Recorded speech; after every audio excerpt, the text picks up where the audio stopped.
guys. Over the last few years, the internet has become the front for new male social movements. Young men across the world, hungry for purpose, guidance, and a desire to push back against the long-standing negative portrayal of masculinity brought on by feminism, found themselves in the same situation. But if you're someone that likes to understand people through the lens of psychology like I do, there's something you've probably noticed. Just like most social and cultural movements, there's a tribal identity element that men have unknowingly fallen prey to. And what are the labels of these new tribal identities? Well, you have the alphas, the betas, sigmas, omegas, and a whole host of oversimplified male archetypes borrowed from the now debunked wolf pack hierarchies. And that's the problem. Men are desperately and frantically clawing at a sense of identity and limiting themselves to sensationalized labels just to feel like they belong. In a search for a label that matches their personality, men have found themselves in a box that they must contort themselves to fit into. For example, a man may feel entitled to being loud, overly assertive, and cocky because he's a so-called alpha male. An extremely quiet and introverted guy may just identify with the sigma male label and use that as an excuse to never step out of his comfort zone or develop a more charismatic, lively personality.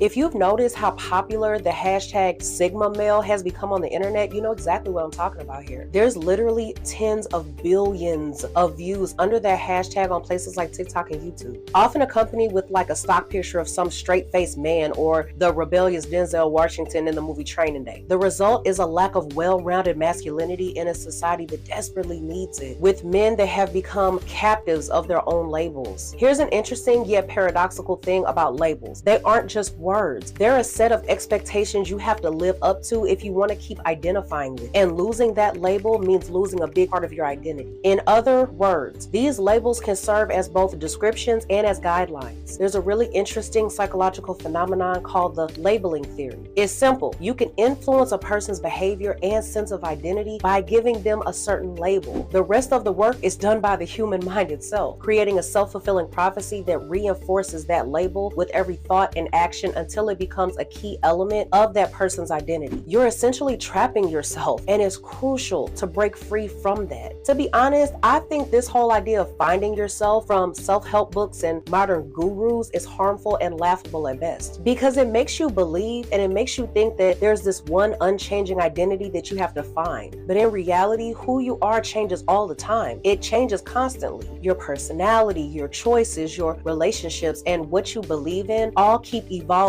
because new information gets added to your knowledge base every day. Trying to find that one true self can lead you down a rabbit hole, making you search for and come up with labels and identities that don't really fit because you're always changing and evolving. Personalities are not linear, they're multifaceted. So what I would recommend to any man out there struggling to decide what label and category that he fits in, stop labeling yourself. I understand the need and the desire to feel heard and recognized, but defining yourself by the narrow limits of a label is not the way to do it. Instead, I want you guys to start working on self-confidence and working on yourself, because only then can you embrace freedom in its purest form, the freedom to be whoever the hell you want to be without someone else defining its parameters for you. That's the role that's defined men for centuries. And that's the kind of masculine existence you're actually searching for. You're not searching for labels, you're searching for purpose, authenticity, and originality. Be authentic and be original. That's where your true power lies. So with that being said, until the next video, I'll see you guys later.